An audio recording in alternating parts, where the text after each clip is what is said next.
Je m'appelle Camille. J'ai 32 ans.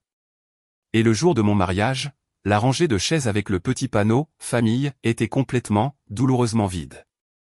Personne de mon côté ne m'a accompagné jusqu'à l'hôtel. Personne de mon côté ne s'est assis sur ces sièges que nous avions soigneusement réservés. Quelques heures plus tôt, mon téléphone s'était éclairé avec le dernier message de ma mère, une petite phrase soignée qui m'a fait l'effet d'une gifle: « Nous fêterons cela plus tard, ma chérie.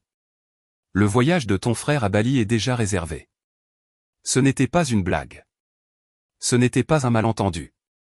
Elle avait réellement choisi des vacances à la plage plutôt que mon mariage.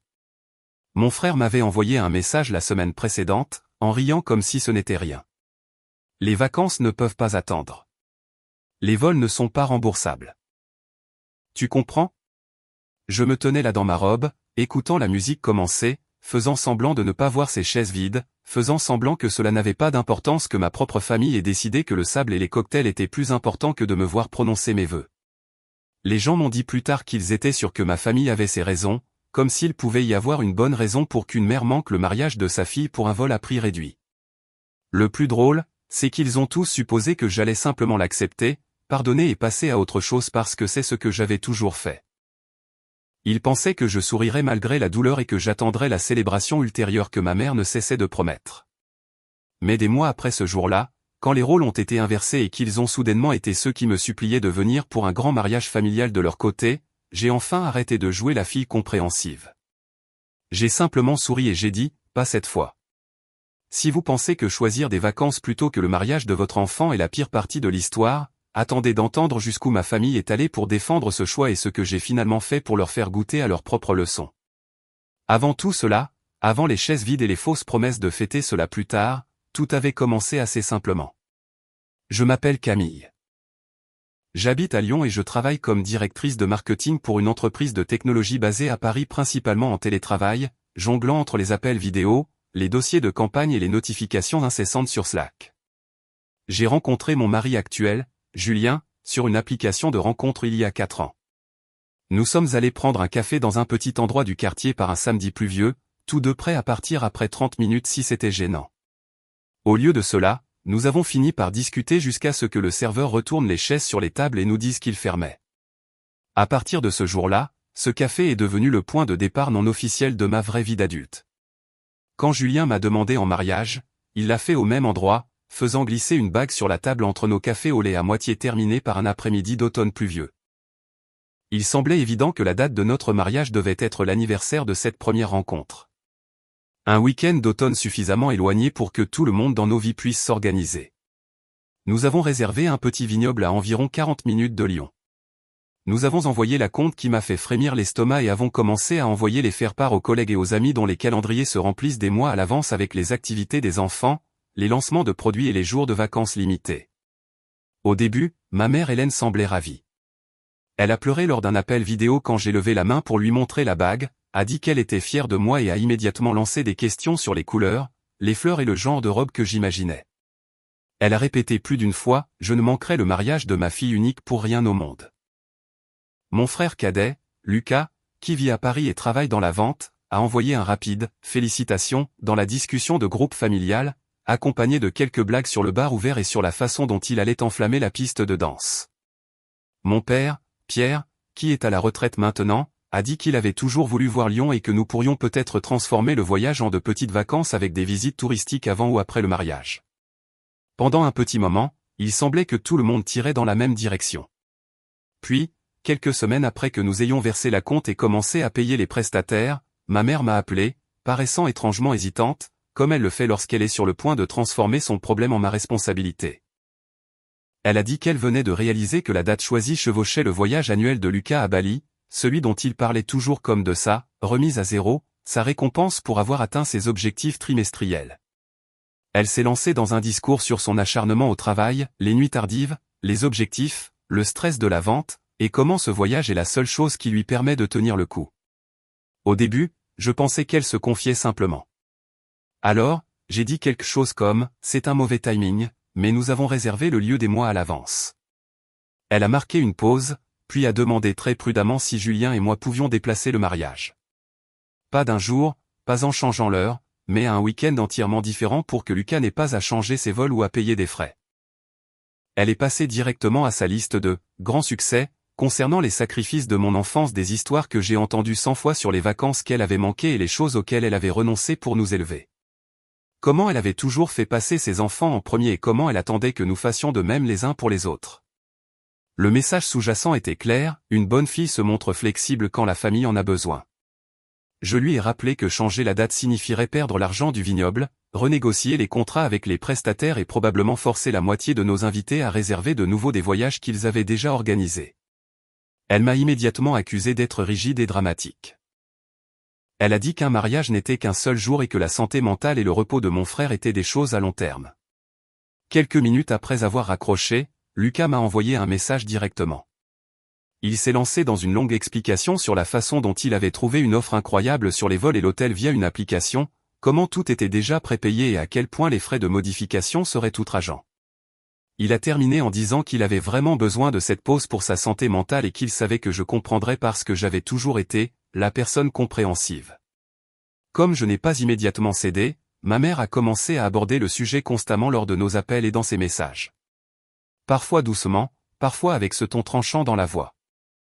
Elle disait qu'en tant que sœur, je devrais être plus accommodante, que je faisais passer un seul jour avant le bien-être de mon frère, que les mariages peuvent être déplacés, mais que les bons prix des billets ne le peuvent pas. Pendant ce temps, je regardais les tableaux de bord des emplois du temps de mes collègues, les délais des prestataires et notre budget. Réalisant que nous avions déjà construit nos vies autour de cette date, je lui ai dit calmement, encore et encore, que nous la maintenions. C'est alors que le ton a vraiment changé.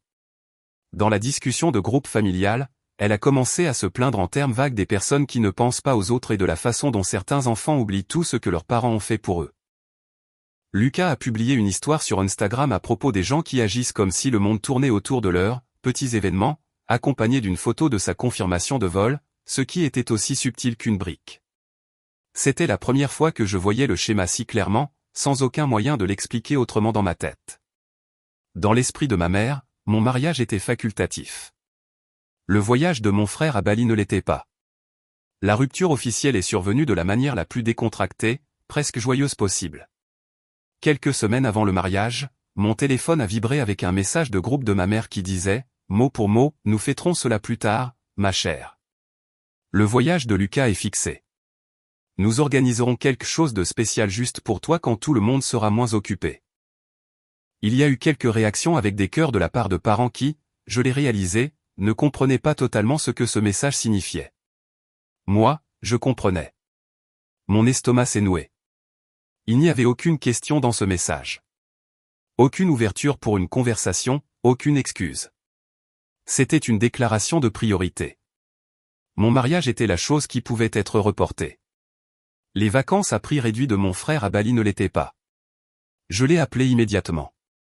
Quand elle a répondu, elle semblait agacée, comme si j'avais interrompu quelque chose d'important. Je lui ai demandé carrément si ce message signifiait qu'elle, mon père et Lucas ne venaient pas au mariage. Elle a poussé un soupir long et dramatique et a dit, « Camille, tu sais à quel point il est coûteux de changer les vols. Ton frère s'est tué à la tâche. Il a besoin de cela. Nous pourrons avoir un bon dîner quand il reviendra. Peut-être inviter quelques parents. Ce sera quand même spécial. » Je lui ai dit qu'un dîner après les faits n'était pas la même chose que de regarder sa fille se marier. J'ai dit, c'est mon mariage, maman. Pas un anniversaire que tu peux fêter n'importe quel week-end. Elle a répliqué sèchement que j'étais ingrate, que je refusais de voir la situation dans son ensemble et que la famille doit être flexible les uns envers les autres. Quand j'ai demandé où était cette flexibilité lorsqu'il s'agissait de moi, il y a eu un silence. Puis elle a changé de sujet et a dit qu'elle ne voulait pas se disputer. Mon père m'a envoyé un message plus tard cette nuit-là. C'était court, simplement, je suis désolé, ma grande. J'aurais aimé que le moment soit mieux choisi. Nous nous rattraperons. J'ai fixé ce message pendant un long moment avant de répondre, alors, vous choisissez vraiment de vous asseoir dans une chaise de plage à côté de maman et de Lucas plutôt que de venir au mariage de votre fille unique? Il n'a jamais répondu. Je l'imaginais dans son fauteuil en train de lire mon message, se sentant coupable, puis posant le téléphone parce que confronter ma mère serait plus difficile que de me décevoir. Dans les jours précédant le mariage, mon fil d'actualité sur les réseaux sociaux s'est rempli de photos de ma famille à Bali. Lucas publiait sans cesse des clichés de piscines d'hôtel, de vues sur l'océan et d'assiettes de nourriture, le tout avec des légendes sur le temps en famille au paradis, et le fait de se ressourcer avec les personnes qui comptent le plus. Dans une vidéo, ma mère Hélène était à l'arrière-plan avec une fleur dans les cheveux, riant avec un verre à la main. Il n'y avait pas le moindre indice que sa fille était sur le point de remonter l'allée de l'autre côté de l'océan. Chaque fois que j'ouvrais la discussion de groupe familial, je voyais de brèves mentions de plongée avec tuba, de coucher de soleil et à quel point tout était relaxant. Personne n'a demandé comment se passaient mes derniers préparatifs de mariage. Personne n'a même mentionné la date. C'était comme si mon mariage avait été effacé du calendrier familial. Le jour de mon mariage, le vignoble était magnifique. Le ciel était dégagé, l'air était frais, et les rangées de vignes encadraient l'espace de la cérémonie d'une manière qui aurait permis de magnifiques photos de famille si ma famille avait été là. Quand je suis passé devant la rangée de chaises marquées d'un petit panneau indiquant « Famille », de mon côté, ma poitrine s'est serrée. La seule personne assise là était ma tante Martine, la sœur aînée de ma mère, qui était venue discrètement sans l'annoncer. Elle s'est levée quand elle m'a vu, m'a serré si fort que je pouvais à peine respirer et m'a chuchoté à l'oreille « Je suis là pour toi, pas pour leurs bêtises ». Derrière elle, quelques cousins qui vivaient à proximité se sont également installés sur les sièges, l'air un peu nerveux mais déterminé. Le reste des chaises de ce côté est resté douloureusement vide. De l'autre côté de l'allée, la famille de Julien remplissait complètement ses rangées. Ses parents étaient venus de Marseille avec ses frères et sœurs, ses cousins, et même 2 parents âgés qui avaient eu besoin d'aide pour monter la petite pente, mais qui avaient refusé de manquer l'événement. Sa mère a pleuré en me voyant dans ma robe, a embrassé ma joue et m'a dit qu'elle avait toujours rêvé d'avoir une fille comme moi. Le contraste était presque vertigineux. Pendant la cérémonie, je pouvais sentir le vide à ma gauche comme un courant d'air froid. Quand l'officiant a demandé qui me confiait à mon époux, c'est le père de Julien qui s'est avancé non pas parce que nous avions pris une décision symbolique majeure, mais parce qu'il n'y avait personne de mon côté pour faire ce geste. J'ai jeté un bref coup d'œil aux chaises où mes parents auraient dû se trouver. Dans ma tête, j'ai vu ma mère dans une chaise de plage à la place, mon frère levant son verre devant une assiette de nourriture de complexe hôtelier, et mon père faisant semblant de ne pas remarquer l'heure. Julien a dû voir quelque chose passer sur mon visage car il a serré mes mains un peu plus fort, me stabilisant. C'était sa façon de me dire, sans mots, tu n'es pas seul. Même si ta propre famille a choisi de ne pas venir. Après la cérémonie, nous avons pris des photos avec sa famille, avec ma tante et mes cousins, et avec des amis qui étaient venus par leurs propres moyens juste pour être à nos côtés. Les gens demandaient gentiment, où sont tes parents, Camille? Des problèmes de voyage? Et je m'écoutais donner la même réponse vague, ils n'ont pas pu venir, tout en sachant que la vérité était bien plus laide. Plus tard dans la soirée, après les toasts, la première danse et le moment de fragilité où j'ai failli pleurer dans la salle de bain avant de retoucher mon maquillage et de sourire quand même, un membre du personnel du vignoble est venu vers moi avec une enveloppe. Ceci est arrivé par courrier ce matin, m'a-t-on dit. L'adresse de retour était celle de mes parents. Mon estomac s'est noué alors que je l'ouvrais. À l'intérieur se trouvait un petit chèque et une note pliée avec l'écriture soignée de ma mère, nous espérons que tu comprendras les priorités quand tu seras plus âgé. Avec amour, maman et papa. C'était tout. Pas de « je suis désolé ». Pas de « j'aurais aimé que nous puissions être là ». Juste un rappel que, dans son esprit, choisir un voyage plutôt que mon mariage était un choix mûr et raisonnable que j'applaudirais un jour. Je me tenais là dans ma robe de mariée, tenant cette note, et j'ai senti quelque chose en moi basculer. Plus tard cette nuit-là, j'ai publié une seule photo simple sur les réseaux sociaux, une photo de Julien et moi avec ses parents, tous en train de rire sous les guirlandes lumineuses du vignoble. J'ai écrit en légende, parfois, la famille qui est là pour vous est celle que vous construisez vous-même. Je n'ai identifié personne. Je n'ai pas mentionné Bali. Il n'est nommé personne. En moins d'une heure, Lucas a commenté, ça a l'air amusant. Dommage que les emplois du temps n'aient pas concordé, comme si l'emploi du temps avait été un accident cosmique aléatoire et non un choix délibéré que lui et ma mère avaient défendu encore et encore. En lisant ce commentaire, j'ai senti la dernière once de bénéfice du doute s'évaporer. J'ai arrêté de me dire que c'était un malentendu ou une erreur ponctuelle. C'était un schéma qui se déroulait devant moi en temps réel. Et j'ai enfin compris que la version de la famille en laquelle ma mère croyait ne m'incluait pas réellement de la manière dont j'avais toujours espéré. Pour notre lune de miel, Julien et moi nous sommes envolés vers un complexe hôtelier aux Maldives, un de ces endroits tout compris avec des buffets qui ne ferment jamais, des boissons glacées qui arrivent à la seconde où vous terminez la dernière gorgée, et des piscines qui semblent se déverser directement dans l'océan. Quand nous avons atterri, j'ai mis mon téléphone en mode avion et je me suis dit que j'allais profiter d'une semaine sans penser aux chaises vides, aux messages culpabilisants de ma mère, ou à la question de savoir si quelqu'un parlait de mon mariage dans l'Est. Nous avons passé les premiers jours à faire exactement cela, faire la grasse matinée, commander le service de chambre juste parce que nous le pouvions, et boire du café sur le balcon pendant que le soleil se levait sur l'eau. Nous avons fait une excursion de plongée avec tuba où le guide jetait du pain dans la mer et les poissons nous entouraient. Et toutes les quelques minutes, Julien cherchait ma main sous l'eau, comme s'il pouvait encore sentir à quel point j'étais blessé sous mes sourires. La nuit, quand nous étions couchés dans notre lit en écoutant les vagues frapper le rivage, il disait des choses comme « c'est notre vie maintenant, pas la leur ». Et je voulais tellement croire que c'était aussi simple que la géographie et une bague à mon doigt suffisaient à mettre une réelle distance entre moi et ma famille. Quelques jours plus tard, j'ai finalement rallumé mon téléphone pour vérifier mon travail et m'assurer que rien d'urgent n'avait explosé dans ma boîte de réception. Au moment où mes notifications se sont chargées, l'illusion de paix s'est brisée. La discussion de groupe familial avait explosé. Il y avait des dizaines de messages de ma mère se plaignant du fait que certains parents avaient osé assister à mon mariage et publier des photos. Elle qualifiait cela de trahison de l'unité familiale, disant qu'elle ne pouvait pas croire que sa propre sœur prenne parti contre elle et sous-entendant que quiconque me soutenait causait une division. Mélangées à cela se trouvaient des captures d'écran que d'autres parents m'avaient envoyées en privé. Sur Facebook, ma mère avait écrit un long statut dramatique sur la tristesse qu'on ressent quand un enfant refuse de comprendre le sacrifice. Comment, parfois, les mères doivent faire des choix difficiles que des « enfants ingrats » n'apprécieront que lorsqu'ils seront parents eux-mêmes. Elle n'a jamais utilisé mon nom, mais elle n'en avait pas besoin. Tout le monde dans la famille savait exactement de qui elle parlait et quel choix elle défendait. Mon frère s'était joint à la fête lui aussi, sur ses propres réseaux sociaux. Il avait publié une courte vidéo où il parlait face à la caméra, disant que parfois des événements importants de la vie se chevauchent et qu'il faut prendre des décisions difficiles pour protéger sa santé mentale, et qu'il y aura toujours des gens qui refuseront de voir cela et ne se soucieront que de leur propre grand jour. La légende parlait d'attentes toxiques et du fait qu'il en avait fini d'être blâmé pour avoir pris soin de lui-même. Sous cette vidéo, les commentaires racontaient leur propre histoire.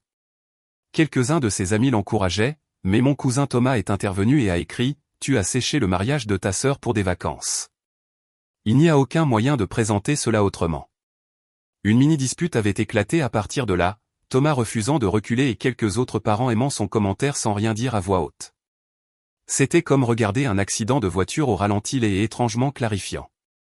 Alors que je parcourais encore ce désordre, le téléphone de Julien s'est mis à vibrer lui aussi. Ma mère avait décidé que si elle ne pouvait pas me faire culpabiliser directement, elle passerait par lui.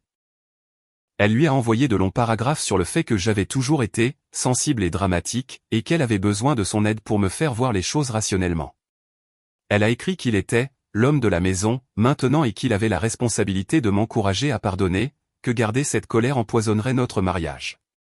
Elle a présenté toute la situation comme un simple conflit d'horaires amplifié par mes émotions, omettant la partie où elle avait sciemment choisi une plage plutôt que le mariage de son enfant unique. Elle se décrivait elle-même et Lucas comme les véritables victimes, des personnes injustement attaquées pour avoir pris soin de leur santé mentale. Julien a lu les messages, m'a regardé et m'a demandé ce que je voulais qu'il réponde. J'ai fixé l'écran pendant un long moment. Chaque instinct que l'on m'avait inculqué depuis l'enfance me disait de rédiger une explication prudente pour apaiser les choses, pour m'assurer que ma mère ne se sente pas attaquée. Au lieu de cela, je me suis entendu dire que j'en avais fini de me justifier. Julien a répondu une seule fois, poliment mais fermement, que nous avions donné la date à tout le monde des mois à l'avance, que choisir de ne pas venir avait été leur décision et que continuer à se disputer à ce sujet ne changerait pas ce qui s'était déjà passé. Il lui a dit que, pour notre propre équilibre, nous n'allions pas continuer à ressasser l'affaire. Après cela, elle a changé de tactique avec lui, disant qu'elle essayait seulement de protéger la famille, qu'elle ne voulait pas que cela nous déchire et qu'il comprendrait mieux son point de vue une fois qu'il aurait des enfants. C'était le même message qu'elle m'avait adressé, juste reconditionné. Mon père m'a envoyé un message séparé à peu près au même moment. Il disait « Je suis désolé que les choses se soient tellement envenimées. Je déteste voir la famille comme ça. Peut-être pourrons-nous tous discuter quand tu reviendras. » Cela semblait plein de remords en surface, mais il n'y avait rien derrière, aucune reconnaissance spécifique de ce qu'ils avaient fait, aucune prise de responsabilité, aucune indication qu'il était prêt à tenir tête à ma mère. C'était la version émotionnelle d'un haussement d'épaule. Pendant que j'étais assise là, au bord du lit du complexe hôtelier, avec le climatiseur qui vrombissait et le bruit de l'océan étouffé par la porte vitrée coulissante, j'ai réalisé que je ne ressentais pas la colère vive et brûlante à laquelle je me serais attendu. Je ressentais quelque chose de plus lourd et de plus profond, une sorte d'épuisement total. C'était comme regarder la même pièce de théâtre que j'avais vue toute ma vie, juste avec des accessoires différents. Il m'avait blessé d'une manière indéniable, puis avait immédiatement réécrit l'histoire pour devenir ceux qui étaient attaqués, et s'était enfin tourné vers moi pour que je répare tout cela, que j'apaise les tensions, que je maintienne la paix. Même pendant ma lune de miel, il s'attendait toujours à ce que ce soit moi qui m'occupe du nettoyage émotionnel. J'ai mis la discussion familiale en sourdine, j'ai désactivé les notifications des réseaux sociaux et j'ai posé mon téléphone face contre terre sur la table de nuit. Julien et moi sommes descendus à la piscine, et j'ai essayé de laisser la lumière du soleil et l'eau chaude m'enlever le poids qui pesait sur mes épaules. Cette nuit-là, assise sur le balcon avec un verre à la main alors que le ciel passait du bleu au violet foncé, j'ai réalisé que pour la première fois, je n'étais pas seulement blessé par ce qu'ils avaient fait. Je commençais à me demander pourquoi je continuais à assumer le même rôle qu'ils m'avaient assigné, la bonne fille, qui absorbait chaque affront et appelait cela de l'amour. L'idée que je n'avais pas réellement besoin de continuer à jouer ce rôle pour le reste de ma vie s'est glissée discrètement dans mon esprit et y est restée petite mais solide, attendant son moment. Quelques mois après la lune de miel, les choses se sont calmées. Ma mère a arrêté de publier des statuts vagues. La discussion familiale a ralenti et, pendant un certain temps, je me suis concentré sur mon travail, mon mariage et la construction d'une vie qui ne tournait pas autour de l'approbation de ma mère. Puis, un après-midi, j'ai remarqué quelque chose d'étrange. Ma mère a commencé à aimer mes anciennes photos sur les réseaux sociaux, pas les récentes, mais des photos de l'université, des clichés de moi et de Lucas enfant, et même quelques-unes de notre séance photo de fiançailles qu'elle avait complètement ignorées auparavant. Elle a laissé quelques commentaires doux comme « Quel beau souvenir !» et mon estomac s'est noué de cette manière familière. Julien a jeté un coup d'œil à mon téléphone et a dit « Ils veulent quelque chose ». Il avait raison. Une semaine plus tard, une enveloppe ivoire est apparue dans notre boîte aux lettres avec l'adresse de retour de mes parents. À l'intérieur se trouvait une invitation formelle de mariage avec des lettres en relief annonçant le mariage de Lucas et Chloé dans un complexe hôtelier à Nice. C'était un événement sur tout un week-end, dîner de bienvenue, cérémonie sur la plage, brunch de départ la totale. En bas, avec l'écriture de ma mère, quelqu'un avait ajouté « Cela signifierait tellement pour la famille si toi et Julien pouviez être là ». Il n'y avait aucune excuse, aucune mention de mon mariage, juste l'attente que je me présente maintenant que c'était leur tour de célébrer. Peu de temps après, mon téléphone a sonné. C'était ma mère. J'ai failli la laisser tomber sur la messagerie vocale, mais la curiosité l'a emportée. Sa voix était excessivement joyeuse, comme si elle passait une audition pour une publicité. Elle m'a dit à quel point elle était heureuse pour Lucas, que Chloé était charmante, et que cela pourrait être l'occasion d'un nouveau départ. Elle a utilisé des expressions comme « de nouveaux commencements » et « la guérison en famille » et a répété plus d'une fois « nous ne voulons pas nous accrocher au passé ». Quand j'ai demandé si elle parlait de la fois où elle avait séché mon mariage, elle est restée silencieuse un instant, puis a dit « nous avons tous fait des erreurs, mais ceci est plus important qu'un seul jour ». Elle revenait sans cesse à la même phrase, la famille doit être là les uns pour les autres, Camille, comme si elle n'avait jamais prouvé le contraire. Après cet appel, Lucas m'a envoyé un message, faisant comme si de rien n'était. Il a écrit, « Salut, j'espère vraiment que toi et Julien pourrez venir. Passons à autre chose. » Cela fait assez longtemps. Il présentait la chose comme si nous avions eu une dispute mineure au lieu de son choix de privilégier une plage plutôt que mes vœux. Il a dit des choses comme « Je ne veux pas de rancœur entre nous » et « Cela compterait beaucoup si ma seule sœur était là quand je me marierais. » Pendant une minute, l'ancienne version de moi s'est agitée, celle qui cédait toujours, qui pensait toujours, peut-être que je réagis de manière excessive, peut-être que je devrais être la personne la plus raisonnable. Mais alors je me suis souvenu de moi dans ma robe à côté de ces chaises vides, je me suis souvenu du chèque avec la note sur les priorités, je me suis souvenu de ma famille trinquant à Bali pendant que je prononçais mes vœux sans eux. La fois suivante où ma mère a appelé, elle a augmenté la pression. Elle m'a dit que mon refus de m'engager causait du stress à tout le monde, que mon absence embarrasserait la famille, et que les gens demanderaient pourquoi l'unique autre enfant de mes parents n'était pas là. Elle présentait cela comme ma responsabilité de les protéger des questions inconfortables. Finalement, elle a dit, c'est ta chance de prouver que tu te soucies plus de la famille que des rancunes. J'ai senti quelque chose s'apaiser en moi, une sorte de calme que je n'avais jamais connu auparavant. Je lui ai dit très calmement que je n'y assisterais pas. Elle a explosé immédiatement, me demandant comment je pouvais faire cela à mon frère, m'accusant d'essayer de les punir. Je l'ai laissé se vider, puis j'ai dit, la dernière fois qu'il y a eu un mariage dans la famille, ma journée était moins importante que vos vacances. Vous m'avez dit que nous fêterions cela plus tard, et nous ne l'avons jamais fait. Maintenant, vous me demandez de réorganiser ma vie pour son grand jour. Alors, non, pas cette fois. Mon emploi du temps ne peut pas attendre. Il y a eu un long silence sur la ligne. Puis elle a répliqué sèchement que j'étais rancunière et immature, que je prouvais exactement pourquoi elle ne pouvait pas discuter avec moi. Lucas a envoyé un autre message après cela, cette fois moins amical, me traitant de mesquine et me disant que je devais grandir. Je n'ai pas argumenté. J'ai simplement répondu, j'espère que ton mariage sera tout ce que tu souhaites. Nous ne serons pas là. Après avoir raccroché, Julien a suggéré que nous fassions quelque chose pour nous-mêmes ce week-end-là à la place. Pas comme une vengeance élaborée, juste comme un moyen de se réapproprier ce temps. Nous sommes allés sur Internet et avons réservé un voyage de ski à Val Thorens pour les dates exactes du mariage de Lucas. Nous avons utilisé l'une de ces applications de voyage que mon frère aime tant et avons obtenu une offre correcte sur les vols et un chalet. Quand quelques parents nous ont demandé si nous allions à Nice, j'ai dit la vérité d'un ton plat et calme, non, nous allons skier. Ils ont eu l'air surpris, mais quelques-uns ont hoché la tête comme s'ils comprenaient plus qu'ils ne le disaient. Dans les semaines précédant le mariage, ma mère s'est plainte dans la discussion familiale du fait que je choisissais des vacances plutôt que le grand jour de mon frère, manquant apparemment complètement l'ironie de la situation.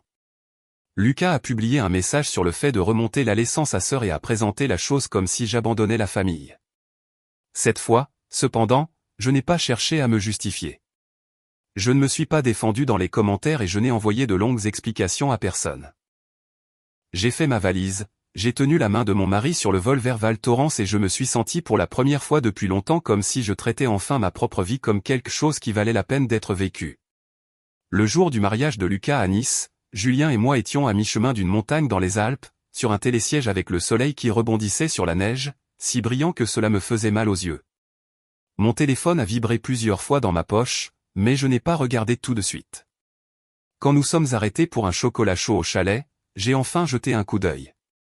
Mes notifications étaient remplies de photos et de publications de parents, Lucas debout sous une arche sur la plage, Chloé dans une robe scintillante, mes parents dans des tenues coordonnées, tout était organisé et filtré. Sur une photo de groupe, il y avait un espace vide à côté de ma mère. Et l'un de mes cousins m'avait envoyé un message en privé disant « Il n'arrête pas de dire aux gens que tu n'as pas pu venir à cause du travail, mais tout le monde se souvient de Bali. » J'ai fait défiler l'écran pendant 1 minute, puis j'ai rangé mon téléphone. Je ne me sentais pas en colère comme autrefois, juste distante, comme si je regardais des étrangers. Au cours des mois suivants, des morceaux de ce qui s'était réellement passé à ce mariage et après ont commencé à me parvenir par l'intermédiaire des parents qui parlaient encore aux deux camps. Apparemment, le week-end parfait n'avait pas été si parfait que cela. Lucas et Chloé s'étaient disputés plus d'une fois à propos de l'argent, tant avant qu'après la cérémonie. Ils avaient étiré leur budget pour impressionner les gens, réservant un complexe hôtelier qu'ils ne pouvaient pas vraiment se permettre, améliorant les bars ouverts, ajoutant des extras juste pour que cela rende bien sur les réseaux sociaux. Des rumeurs disaient que la majeure partie avait été financée par des cartes de crédit et des prêts que mes parents avaient co-signés. Peu de temps après le mariage, leurs disputes sur les dépenses se sont transformées en disputes sur tout. Lucas était toujours obsédé par les voyages, parlant toujours du prochain voyage, du prochain week-end entre garçons, du prochain gros achat. Chloé voulait rembourser ses dettes, économiser pour une maison, peut-être penser à avoir des enfants un jour quand les choses seraient stables. Au lieu de cela, elle regardait son nouveau mari faire des heures folles, s'épuiser, puis rentrer à la maison en pestant contre le fait que tout le monde attendait trop de lui.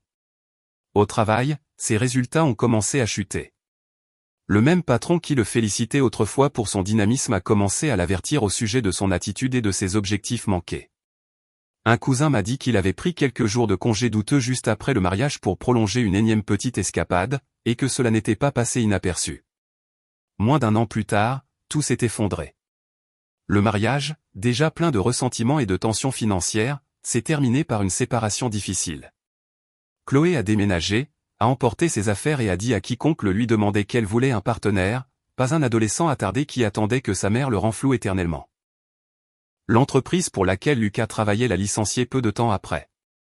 Officiellement, c'était lié à ses performances, mais tout le monde savait que sa réputation d'homme peu fiable et privilégiant constamment son propre confort ne l'avait pas aidé. Avec les dettes du mariage, les soldes de cartes de crédit restant des années de voyage et désormais l'absence de revenus réguliers, il a fini par retourner vivre chez mes parents. Ma mère a essayé de présenter cela comme une remise à zéro temporaire, disant aux parents qu'il avait juste besoin de temps pour se remettre sur pied, que le marché du travail était difficile, que les gens ne comprenaient pas à quel point ils subissaient de pression. Mais les gens se souvenaient de Bali. Ils se souvenaient de la Floride. Ils se souvenaient de la façon dont elle avait défendu chaque choix égoïste qu'il avait fait et essayé de transformer chaque conséquence en preuve que le monde était injuste envers lui. Lentement, les invitations aux réunions de famille élargies ont cessé, y compris pour elle. Les discussions de groupe se sont scindées en d'autres plus petites où elle n'était pas présente. Quand elle publiait des messages en ligne sur la confiance et la loyauté et sur la douleur que l'on ressent quand la famille vous tourne le dos, les sections de commentaires restaient pour la plupart silencieuses. Pendant ce temps, ma vie allait dans la direction opposée. Le travail se passait bien. J'avais mené une campagne qui avait mieux réussi que ce que tout le monde espérait et mon patron m'avait proposé pour une promotion. À la maison, Julien et moi parlions sérieusement d'avoir un bébé. Pour la première fois, j'ai réfléchi au genre de famille dans lequel je voulais que mon futur enfant grandisse. Et l'image de ma mère et de Lucas assis dans cet appartement exigu, plein de ressentiment et de déni, ne cadrait pas. Quand j'ai appris que j'étais enceinte, je l'ai dit à Julien d'abord, puis à quelques amis proches, puis aux parents qui m'avaient soutenu. Je ne l'ai pas dit à mes parents. Ce n'était pas une décision impulsive. Cela venait de moi passer à observer comment ils réagissaient quand les choses ne tournaient pas autour d'eux, de la réalisation que chaque fois que je les laissais revenir sans surveillance, je finissais par en souffrir. J'ai choisi de garder cette nouvelle pour moi afin de la protéger.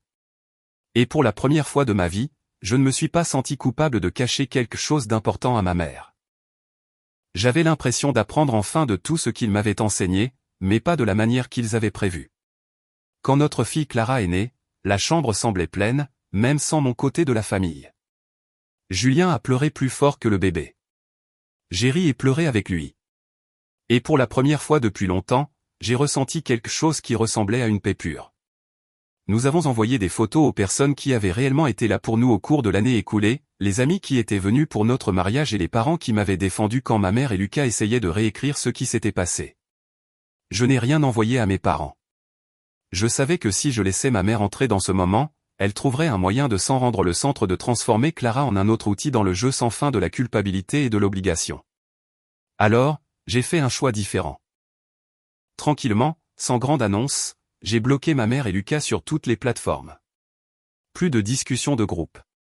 Plus de messages vagues sur la loyauté qui me visaient en réalité. Plus de paragraphes tard le soir exigeant que je répare le désordre qu'ils avaient créé. J'ai gardé mon numéro de téléphone, mais j'ai arrêté de répondre à tout ce qui venait d'eux. Pendant les mois qui ont suivi, quelques petits éléments ont quand même filtré. Mon père a envoyé un court courriel après avoir appris par le bouche à oreille que j'avais eu un bébé. Il a écrit qu'il était heureux pour moi, qu'il aimerait rencontrer sa petite fille un jour et qu'il espérait que nous pourrions tous mettre le passé derrière nous. Il n'y avait aucune mention du mariage qu'il avait manqué, aucune mention de la façon dont il était resté sans rien faire pendant que ma mère choisissait des vacances plutôt que les vœux de sa propre fille. J'ai répondu une fois en le remerciant pour ses aimables paroles et en disant que pour l'instant, ma priorité était de protéger ma famille de tout drame supplémentaire. Je lui ai dit que s'il voulait un jour une vraie relation avec moi ou avec Clara, cela devrait commencer par la reconnaissance de ce qui s'était réellement passé, et non par le fait de prétendre que tout cela n'était qu'un vague malentendu. Il n'a jamais répondu. Des nouvelles ont filtré par l'intermédiaire de ma tante Martine et de mon cousin Thomas, les choses chez mes parents n'allaient pas bien. Lucas était toujours là, enchaînant les petits boulots, blâmant les patrons, l'économie, la malchance tout sauf ses propres choix. La dette du mariage et le style de vie qu'il avait exigé pesaient toujours sur lui. Ma mère se plaignait à qui voulait l'entendre que j'utilisais Clara pour la punir, que j'étais devenu froide et qu'elle ne comprenait pas comment une fille pouvait couper les ponts avec sa propre mère. Mais plus elle parlait, moins les gens voulaient l'entendre. Beaucoup de nos parents avaient leurs propres enfants maintenant. Ils avaient vu comment elle m'avait traité, comment elle avait encouragé Lucas, et ils avaient discrètement décidé qu'ils ne voulaient pas de cette énergie près de leur propre famille. Les invitations ont cessé. Les appels téléphoniques sont devenus plus courts. Son public s'est réduit. Alors que tout cela se passait, ma vie s'est recentrée de la meilleure façon possible. Mon monde est devenu les tétés tôt le matin, les courriels tard le soir à mon équipe pendant que Clara dormait sur ma poitrine, et les promenades le week-end dans Lyon avec une poussette et un café à la main. J'ai rejoint un groupe local de mamans, j'ai recommencé la randonnée quand mon corps a été prêt, et j'ai même commencé à écrire de courts articles sur un blog parental à propos des limites et de la rupture des schémas familiaux malsains. Parfois, je me surprenais à fixer Clara en pensant, si je laisse ma mère entrer dans sa vie exactement comme elle est maintenant, ma fille grandira en pensant que ce genre de traitement est normal. Que la culpabilité et la manipulation font simplement partie du fait d'aimer quelqu'un. Que certaines personnes ont le droit de vous blesser encore et encore parce qu'elles partagent votre ADN. J'ai refusé de lui transmettre cette leçon. Alors, je m'en suis tenu à ma décision. Pas de grande confrontation dramatique, pas de concours de cris ou de longs discours. Juste un « non » simple et constant. Ils avaient choisi des vacances plutôt que mon mariage. Ils avaient choisi les apparences plutôt que la responsabilité. J'ai choisi mon enfant, mon mariage et ma propre santé mentale. Et alors que le bruit venant de leur côté s'estompait, quelque chose de surprenant est arrivé, la honte que j'avais portée pendant des années a commencé à me sembler plus légère. Je ne me réveillais plus en redoutant le message suivant ou en répétant des explications dans ma tête. Les gens qui comptaient pour moi étaient présents, me soutenaient et aimaient ma fille sans condition. Un après-midi, pendant que Clara faisait la sieste et que Julien travaillait à la table de la cuisine, j'ai réalisé que je ne me sentais plus comme la jeune fille suppliant sa famille de la considérer comme importante. Je me sentais comme une adulte qui était enfin sortie d'un rôle qui n'avait jamais été le sien au départ. Les gens aiment dire que la famille est tout ce qu'il y a. Ce qu'ils ne vous disent pas, c'est que parfois, protéger votre paix et vos enfants signifie s'éloigner des personnes qui partagent votre nom de famille. Si quelqu'un peut manquer votre mariage pour un voyage et ensuite exiger d'être au premier rang de votre vie quand cela l'arrange, vous avez le droit de dire non. Vous avez le droit de fixer des limites et de les respecter. Je n'ai pas détruit une famille. J'ai arrêté de laisser une version brisée de la famille me détruire. Et si vous vous êtes déjà senti coupable d'accepter moins qu'un respect élémentaire parce que le sang est censé être plus épais que l'eau, peut-être avez-vous besoin d'entendre ceci vous aussi, vous avez le droit de vous choisir vous-même.